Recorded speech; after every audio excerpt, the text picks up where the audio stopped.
On my 50th birthday, my sister surprised me with a video they'd captured at my retirement party. It showed my boss saying, "We only promoted her to keep the diversity quota." Laughter echoed. My son asked, "Is that why you worked so hard?" I took the mic and said, "Let me tell you what I really think about this company." You could hear a pin drop. I never thought my 50th birthday would be the night my entire career unraveled. The party was supposed to be a celebration. Family, old friends, colleagues from work, even a few clients I'd grown close to over the years. My sister Dana had planned the whole thing, calling it my golden milestone. She booked the event space at a fancy downtown restaurant, made sure my favorite music played in the background, and even ordered this ridiculous 3-tier cake shaped like a briefcase, a little nod to my decades in the corporate world. Everything was perfect. Until it wasn't. All right, Dana called out, standing by the projector screen in the middle of the room. "Before we all get too drunk, I have something special for the birthday girl." I laughed, shaking my head. "Dana, what did you do?" She grinned and tapped the laptop in front of her. "Relax, it's just a little tribute to your career. You've worked your ass off for 30 years, and now you're finally free. We made a video to honor you." The lights dimmed. The screen flickered to life with pictures of me over the years. Some embarrassing ones from the 90s with big hair and bad shoulder pads, then newer ones from work events, board meetings, even candid shots in my office. A few former colleagues appeared, offering kind words about my dedication and work ethic. It was touching, really. And then the footage changed.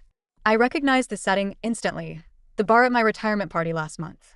It was late in the evening, after the speeches and the handshakes, when the executives had settled into their private corner, sipping expensive whiskey and laughing amongst themselves. The camera angle was slightly off, like someone had been filming on their phone without trying to be obvious. And then I heard it. "We only promoted her to keep the diversity quota." The voice belonged to Anthony Wells, my boss of nearly 10 years. He was sitting at the bar, drink in hand, smirking as he spoke. Laughter erupted from the group around him. I felt the air leave my lungs. My ears started ringing. On screen, Anthony continued, "I mean, come on, you think we would have made her senior VP otherwise? She's competent, sure, but let's be real, it made us look good." More laughter. Another voice chimed in, someone I had worked with for years. "Crap, we should have done it sooner. Maybe we'd have won that damn diversity award." I sat frozen in my chair. My fingers tightened around the napkin in my lap, my knuckles turning white. The room had gone completely silent. Even the waitstaff had stopped moving. I felt my son Jesse shift beside me. He was 24 now, a young man who had grown up watching me sacrifice sleep, vacations, and time with him so I could build my career. His voice was low when he finally spoke. "Mom." He hesitated, then turned to look at me. "Is that why you worked so hard?" His words shattered something in me. I stood up. The napkin in my lap dropped to the floor, but I barely noticed. Dana, still standing by the projector, looked horrified. She started, but I shook my head. I stepped forward, reached for the microphone near the cake table, and took it with a steady hand. My heart was pounding, but my voice was clear. "Let me tell you what I really think about this company." You could hear a pin drop. Everyone was watching me now, colleagues, clients, my family. Even the bartender had stopped mid-pour, eyes wide. I turned toward the section of the room where my former colleagues sat, their expressions ranging from awkward discomfort to outright panic. Anthony wasn't here tonight, but plenty of others were. People who had smiled in my face for years, shaken my hand at meetings, toasted my success at the very party where this footage was taken. I exhaled slowly. Then I spoke. "You all saw that video. Now you know what I didn't, what I refused to see for decades." I paused, forcing myself to meet the eyes of the people I had called my peers. 30 years. 30 goddamn years I gave to that company. I worked twice as hard, stayed twice as late, and in the end, I wasn't promoted because I earned it, I was a goddamn quota. Someone shifted uncomfortably. A cough broke the silence. No one dared to interrupt.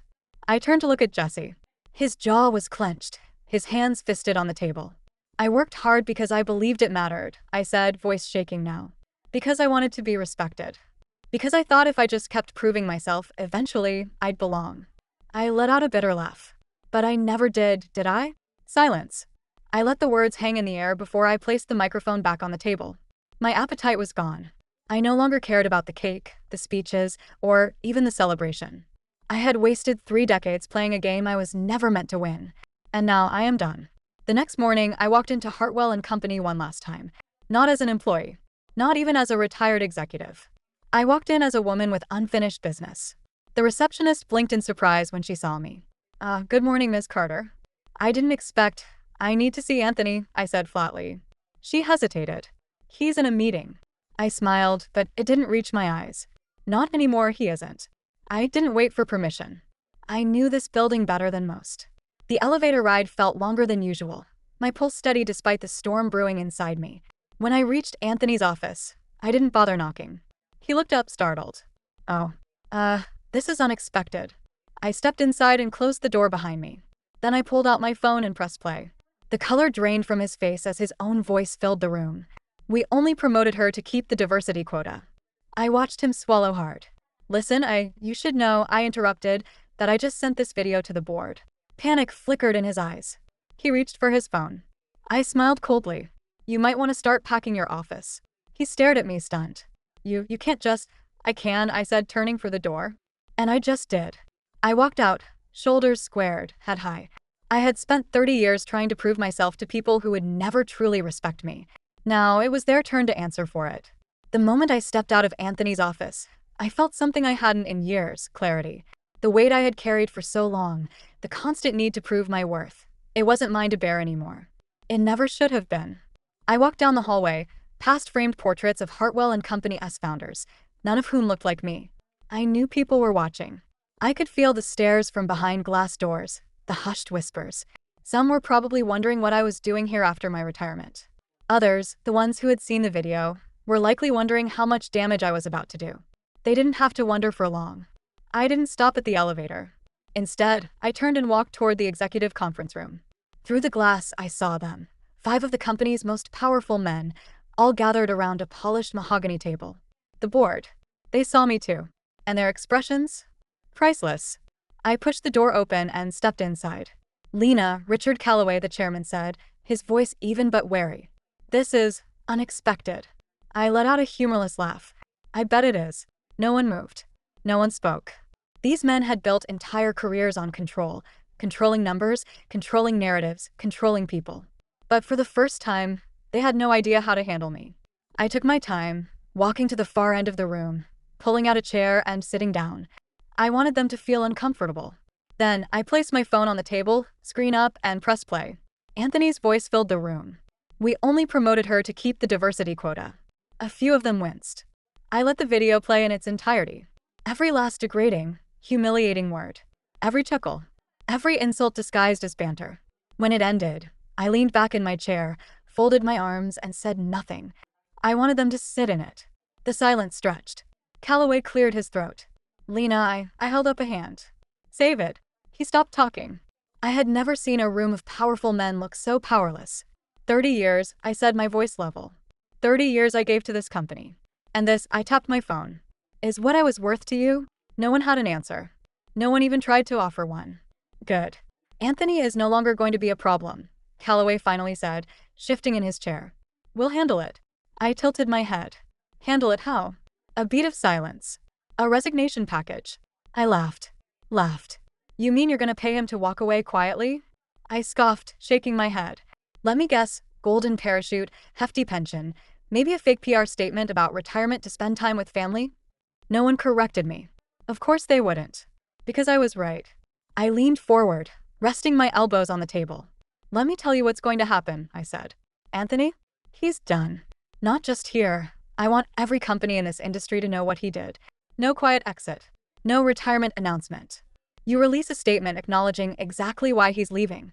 The men exchanged glances. I want it in writing, I continued. Public.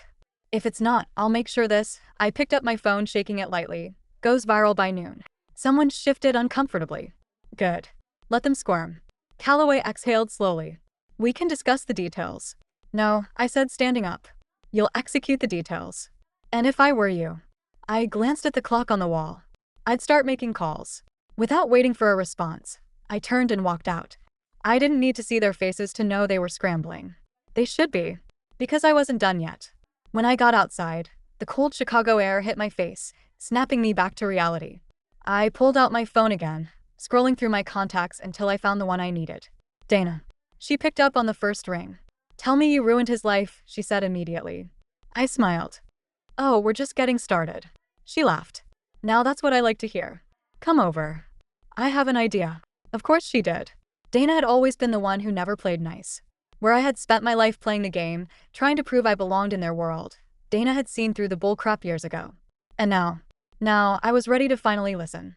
I started walking toward my car, the wheels already turning in my mind. This wasn't just about Anthony anymore. This was about every single person who had ever doubted me. When I got to Dana's house, she was already waiting on the porch, arms crossed, eyes full of fire. "All right," she said as I climbed the steps. "Tell me everything." I exhaled sharply, running a hand through my hair. "They're throwing Anthony under the bus, but only because they have to. They're not sorry about what they did. They're sorry they got caught." Dana smirked. "Typical. I made them agree to issue a statement," I continued, "but I don't trust them to actually do it right. They'll try to water it down, make it some sanitized corporate bullcrap." Dana's eyes gleamed with something dangerous. "So we make sure they can't." I raised an eyebrow. "How?" She grinned and held up her phone. "Because they're not the only ones who know how to control a narrative." I frowned. "Dana, don't Dana me." She pulled me inside and sat me down at the kitchen table. "You've spent 30 years playing their game, Lena. It's time you play on your own." I leaned back in my chair, watching her. "What are you thinking?" Dana set her phone on the table and started scrolling. "You remember Xavier from college?" I blinked. "Xavier Chambers. The one and only. Didn't he go into journalism?" Dana smirked. "Not just journalism. Investigative reporting. And guess what?" She turned the phone around so I could see the screen. "He's been covering corporate corruption for the last decade." I stared at the screen. A headline from just a few months ago. "CEO of tech firm steps down after damning diversity scandal." I exhaled. "Dana, this could destroy Hartwell and Company." She shrugged. And I hesitated. It wasn't that I cared about protecting them. God, no. But I wasn't naive. If this went public, it wouldn't just be Anthony who suffered. The company would bleed clients. Employees, good people, could lose their jobs. And then there was me. I had dedicated my entire career to building a reputation in that industry. If I went scorched earth on Hartwell, I had to be prepared for the consequences. Dana saw the hesitation in my face. She leaned forward, voice softer now. "Sis, after everything they did to you, do you really think they deserve your mercy?" That hit hard. Because the truth was, I had spent years giving them the benefit of the doubt. I had swallowed every insult disguised as a joke, ignored every sideways comment about me being different, overlooked every time I was passed over for promotions in favor of some mediocre white guy with the right last name. And what had it gotten me? A retirement party where they laughed at me behind my back. I closed my eyes for a second. When I opened them, I nodded. "Call Xavier." 3 days later, I was sitting across from an old friend I hadn't seen in almost 25 years. Xavier looked damn good for someone pushing 50.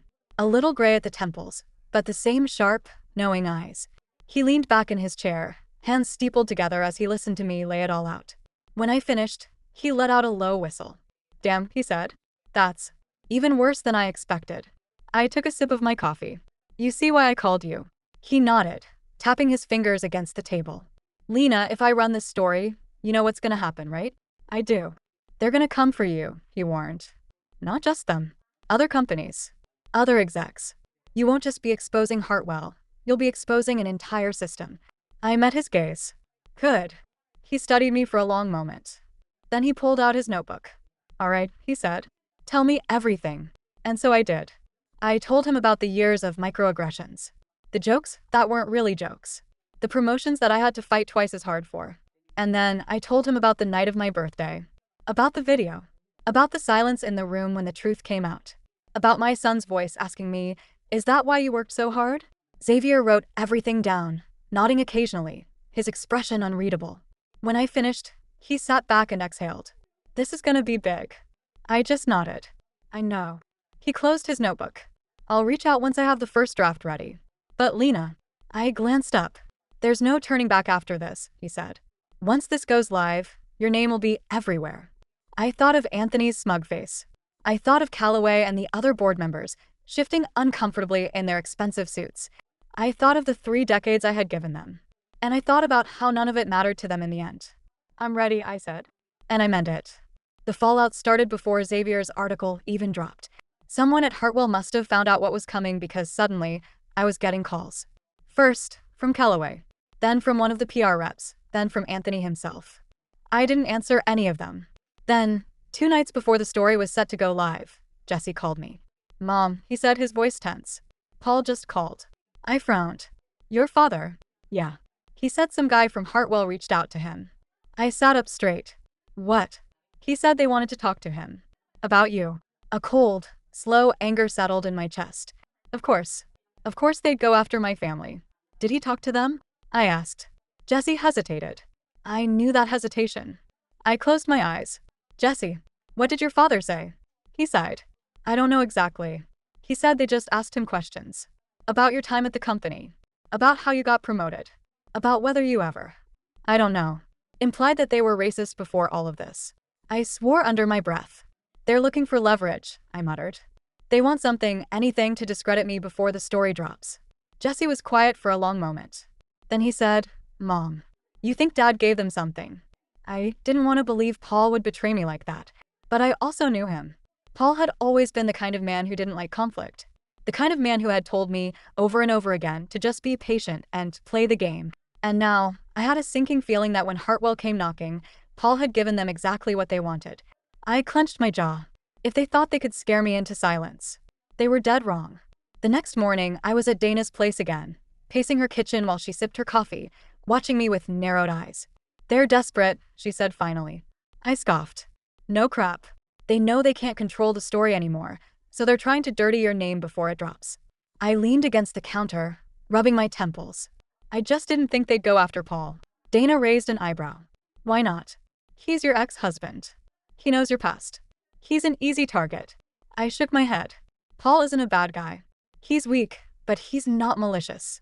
Dana set her mug down with a thud. Lena, weak men are dangerous.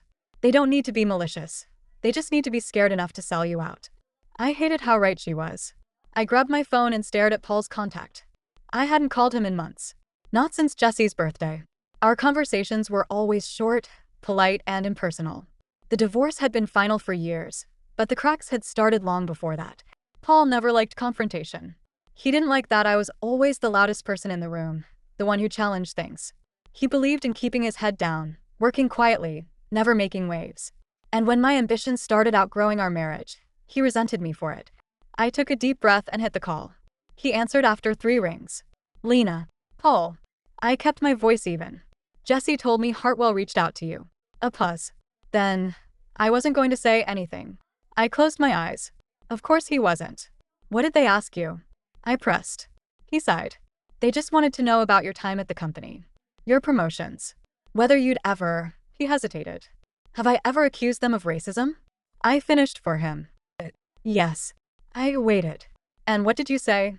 Another pause. I told them you never did. Because it's the truth. Relief and suspicion warred in my chest. And that's all. Another hesitation. My stomach sank. Paul. My voice was sharper now. What else did you tell them? He exhaled heavily. They asked if you ever used your background to get ahead. I felt the heat rise to my face. And what did you say? Silence.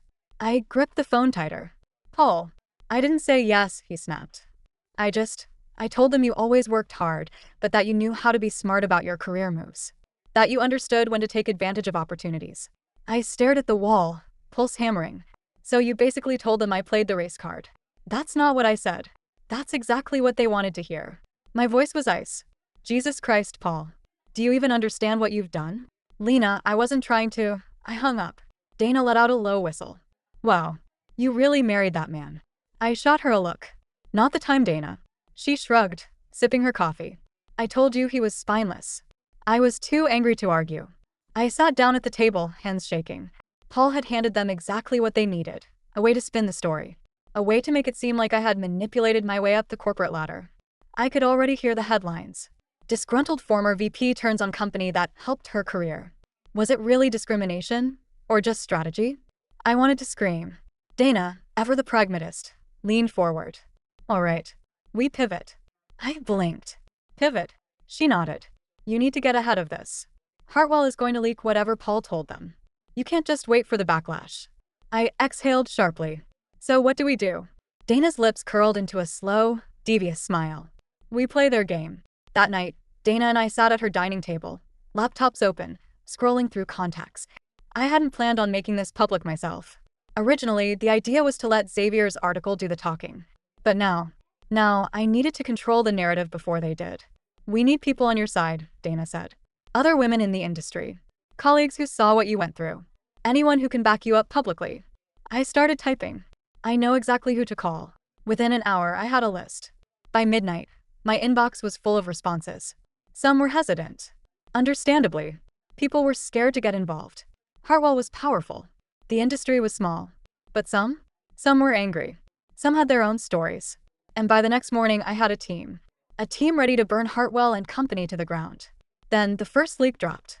I was sitting at my kitchen counter, coffee in hand, when Dana texted me a link. I clicked it, and my stomach dropped.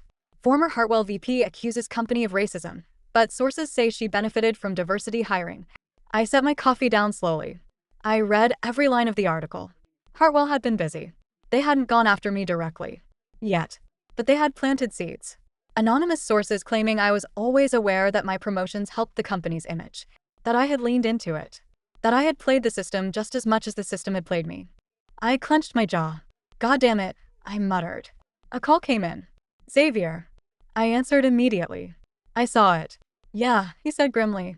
They're going all in. What's the play? I asked, forcing my voice to stay steady. Xavier was quiet for a moment. Then, we flip it on them. I frowned. How? We show their pattern. My stomach twisted. I knew exactly what he meant. Hartwell and company had other victims. And now, it was time to bring them forward. I inhaled slowly. You really think we can pull it off? Xavier's voice was steady. Lena, if we do this right. A pause. They won't just lose their reputation. I exhaled. They'll lose their entire damn empire. And for the first time in a long, long time, I smiled. The morning Xavier's article went live, I barely had time to breathe before my phone exploded. First, texts. Then calls. Then emails. I ignored most of them. Instead, I sat on Dana's couch, laptop open, refreshing the article over and over as it spread like wildfire. A legacy of discrimination. Former employees speak out against Hartwell and company. It wasn't just my story anymore. There were dozens. Xavier had dug deep. He found former Hartwell employees, Black women, women of color, even white women, who had experienced the same systemic bullcrap I had. People who had been overlooked, undermined, paid less, and then made to feel like they should be grateful for the scraps Hartwell threw them. And now, they were talking. The article had receipts. Performance reviews showing undeniable bias. Emails where executives talked about image hires. HR complaints that had been buried. And the best part? It wasn't just former employees. Current employees, people still inside Hartwell, were leaking information. By noon, the company's social media accounts were flooded with backlash. By 2 p.m., news outlets were picking up the story. By 5 p.m., I got a text from Xavier. Anthony resigned. Public statement in 30 minutes. I leaned back against the couch and exhaled. Dana, I said, grinning. We got him. She smirked over the rim of her wine glass. Oh honey, we're not done yet. Hartwell thought throwing Anthony to the wolves would save them. It didn't. Because now, the story was too big. Clients started dropping them. Partners started backtracking. Investors started asking questions. And me? I wasn't done talking. Over the next week, I did 3 interviews. I told the truth, plain and simple. I didn't scream. I didn't rage. I just laid out the facts. Every interview made the fire spread. And Hartwell? They had no defense. Then, a week later, the biggest blow landed. I was making dinner when Jesse called. Mom, you need to check your email. I wiped my hands and opened my inbox. And there it was. A letter. From the board of directors. I read it twice. Then a third time. Then I laughed. Because they weren't just firing Calloway. They were offering me his position. Dana nearly choked on her wine when I told her.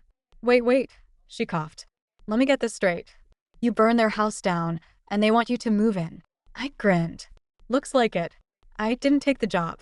I wrote them a very polite, very professional hell no. Because I didn't spend 30 years fighting for scraps just to sit at a table that was never meant for me.